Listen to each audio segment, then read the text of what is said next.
కొత్త రెసిపీతో మీ ముందుకు వచ్చేసింది హనీశ్రీ నేచురల్ వీడియోస్. ఈ రెసిపీ ఏంటని అనుకుంటున్నారా? నాటుకోడి గుడ్లు గుండుకాయలునండి.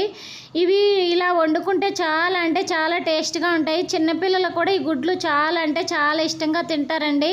ఇంక ఈ కూర ఎలా వండేసుకుందామో వీడియోలోకి అయితే వెళ్ళిపోదాము. ఫుల్ వీడియో చూసేయండి. ఈ నాటుకోడి గుడ్లు గుండుకాయలు అంటే మా పిల్లలు చాలా అంటే చాలా ఇష్టంగా తింటారండి. మా వారైతే తీసుకొచ్చారు. నేనైతే ఈ గుడ్లు అయితే నీట్గా చేసేసి నీట్గా క్లీన్ చేసి పక్కనైతే పెట్టుకున్నానండి. ఓ ప్లేట్లో తీసేసుకున్నాను. ఇంక వీటికి కావాల్సినవి ఏంటంటే చూపించేస్తాను చూడండి. నేనైతే 3 టమాటాలు, 3 పచ్చిమిర్చి, 3 ఆనియన్స్ అయితే కట్ చేసి పక్కనైతే పెట్టుకున్నానండి. దీంట్లోకి ఎటువంటి మసాలా కూడా అయితే అసలు వాడలేదు. ఎండాకాలంలో ఎటువంటి మసాలా కూడా వేసుకోకుండా ఉంటేనే మంచిది. అందుకని అయితే నేను ఎటువంటి మసాలా అయితే తీసుకోలేదండి. ముందుగుంట నేనైతే గ్యాస్ మీద కళాయి అయితే పెట్టుకున్నాను. కళాయి పెట్టుకొని గ్యాస్ అయితే వెలిగించుకున్నాను. కళాయి అయితే వేడైపోయిందండి. దీంట్లో కావాల్సినంత ఆయిల్ అయితే పోసేసుకుంటున్నాను. ఆయిల్ కూడా వేడైపోయింది.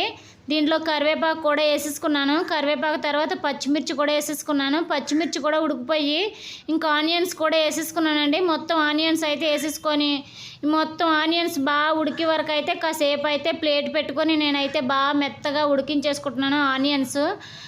ఆనియన్స్ బాగా ఉడికితేనే కదా కూర టేస్ట్గా ఉంటుంది. అందుకని అయితే నేను ఆనియన్స్ అయితే ఉడికించేసుకున్నానండి. ఆనియన్స్ ఉడికిపోయాయి కదా, ఇంకా టమాటాలు కూడా వేసి అయితే బాగా మెత్తగా ఫ్రై చేసేసుకుంటున్నాను. నేను ఇలా ఫ్రై చేసేసుకోవాలండి. టమాటా కూడా వేసేసుకొని మెత్తగాన ఇంకా టమాటాలు కూడా మెత్తగా అయితే ఉడికించేసుకున్నానండి. దీంట్లోకి అయితే ముందుగుంట కడుగు పెట్టుకున్న గుండెకాయలు అయితే ఉన్నాయి కదా, ముందుగుంట గుండెకాయలు అయితే వేసేసుకుంటున్నానండి. ఎందుకంటే ఈ గుండెకాయలు బాగా ఉడకవండి, ఉడకవు. అందుకోసమని అయితే ముందుగుంట నేనైతే గుండెకాయలు అయితే వేసేసుకుంటున్నాను. మొత్తం గుండెకాయలు వేసుకొని ఆయిల్లో అయితే బాగా ఫ్రై చేసుకోవాలి.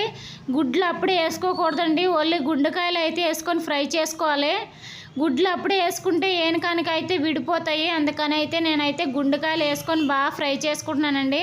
దీంట్లోకి ఎటువంటి మసాలా నేను వాడలేదు కాబట్టి ఎల్లుపాయ ఖాళీగా దంచుకొని అయితే దీంట్లో అయితే వేసేసుకుంటున్నాను. నేను ఈ ఎల్లుపాయ కూడా వేసేసుకొని ఆయిల్లో అయితే బాగా ఉడికించేసుకోవాలి. ఈ గుండెకాయలని ఎల్లుపాయని బాగానే ఆయిల్లో ఫ్రై అయితే చేసేసుకోవాలండి. దీన్ని ఈ గుండెకాయలు అయితే పావుగంట సేపు అయితే ప్లేట్ పెట్టి అయితే బాగా ఉడికించేసుకుందామండి. ఎందుకంటే గుండెకాయలు చాలా అంటే చాలా గట్టిగా ఉంటాయి. అందుకని అయితే చాలాసేపే ఉడికించుకోవాలి.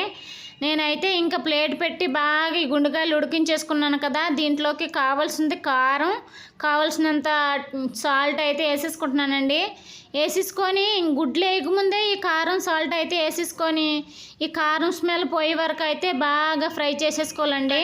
కారము సాల్ట్ వేసేసుకున్నాను కదా, ఇంక ఇవి కూడా బాగా గుండెకాయలకు పట్టేటట్లయితే బాగా అంటే ఆయిల్లో అయితే ఉడికించేసుకోవాలండి. ఈ ఆయిల్లో బాగా ఉడికిపోయాయి కదా, దీంట్లోకి అయితే కొద్ది వాటర్ అయితే యాడ్ చేసుకుంటున్నాను నేను. ఈ వాటర్ యాడ్ చేసుకొని వాటర్లో కూడా ఈ గుండెకాయలు బాగా ఉడికేటట్లయితే బాగా ఉడికించేసుకుంటున్నాను. కాసేపు అయితే ప్లేట్ పెట్టి ఓ పావుగంట సేపు అయితే ఈ గుండెకాయలు వాటర్లో అయితే ఉడికించేసుకున్నాం కదండి. ప్లేట్ అయితే తీసి చూసాను, కొద్దిగా అయితే బాగా ఫ్రై అయిపోయాయి. ఇంక ఈ పక్కన పెట్టుకున్న గుడ్లు అయితే ఉన్నాయి కదా, దీన్ని కూడా ఇందులో అయితే వేసేసుకుందాము. ఈ గుండెకాయలు ఉడికాయి కదా కొద్దిగా, దీంట్లో అయితే ఈ గుడ్లు కూడా వేసేసుకొని కొద్దిసేపు అయితే ఉడికించేసుకుందామండి. ఈ గుండెకాయల్లో ఈ గుడ్లు కూడా వేసేసుకున్నాం కదండి, ఈ గుడ్లకు కూడా కారం ఉప్పు బాగా పట్టేటట్లయితే మళ్ళీ మూత పెట్టి ఓ పావుగంట సేపు అయితే నీట్గా దీంట్లో అయితే ఉడికించేసుకుందామండి.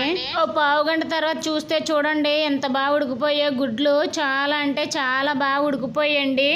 నాన్ వెజ్ తినలేని వాళ్ళు ఎవరైనా సరే, పిల్లలైనా పెద్దవాళ్ళైనా సరే గుండెకాయలు అయితే ఇలా చేసి పెడితే చాలా అంటే చాలా ఇష్టంగా తింటారండి. ఒకసారి తినలేని పిల్లలకి ఇలా చేసి పెట్టండి, ఇంకా ఇష్టంగా తింటారండి. ఇంక ఈ కారం ఉప్పు అయితే ఈ గుండెకాయలకి ఈ గుడ్లకి అయితే బాగా పట్టేటట్లయితే బాగా కలిపేసుకొని ఇంకో పావుగంట సేపు అయితే ప్లేట్ పెట్టి బాగా ఉడికించేసుకోవాలండి. బాగా ఉడికితే ఇంకా టేస్ట్గా బాగుంటుంది. మా పిల్లలైతే నాన్ వెజ్లో ఏమి తినడానికి కూడా సరిగా అయితే ఇష్టపడరు, కానీ ఈ గుండెకాయలు గుడ్లు అయితే చాలా అంటే చాలా ఇష్టంగా తింటారండి. కానీ మాకు సాధారణంగా ఈ గుండెకాయలు అయితే దొరకవు, ఎప్పుడో కానీ దొరుకుతాయండి. అందుకే మా పిల్లలు అయితే దొరికినప్పుడు ఎప్పుడైనా సరే ఇలా చేసి పెడితే చాలా అంటే చాలా ఇష్టంగా తింటారు. ఈ పావుగంట సేపు తర్వాత కూర అయితే దగ్గరకు అయితే అయిపోయిందండి. చాలా అంటే చాలా మంచి స్మెల్ అయితే వస్తుందండి. వండుతూ ఉంటేనే తినేయాలని స్మెల్ అయితే వచ్చేస్తుంది. స్మెల్ అయితే చాలా అంటే చాలా బాగుంది. ఫైనల్గా కూర అయితే ఇలా రెడీ అయిపోయిందండి. మా పిల్లలు అయితే తింటున్నారు. చూడండి, మా పిల్లలకైతే వేసి పెట్టాను.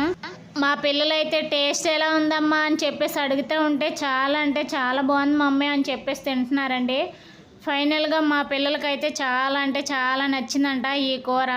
మీరు కూడా మీ పిల్లలకి ఇంతే టేస్ట్గా చేసి పెట్టండి. చాలా అంటే చాలా ఇష్టంగా తింటారు. మన వీడియో ఫస్ట్ టైం చూస్తే లైక్ చేయండి, షేర్ చేయండి, సబ్స్క్రైబ్ చేసుకోండి. నా కూర ఎలా ఉందో కామెంట్ బాక్స్లో కూడా కామెంట్ చేసి చెప్పండి. మన వీడియోలు మరొకరికి కూడా షేర్ చేయండి. Bye bye, thank you for watching. ఇలాంటి మంచి మంచి వీడియోలతో మళ్ళీ కలుసుకుంటాం.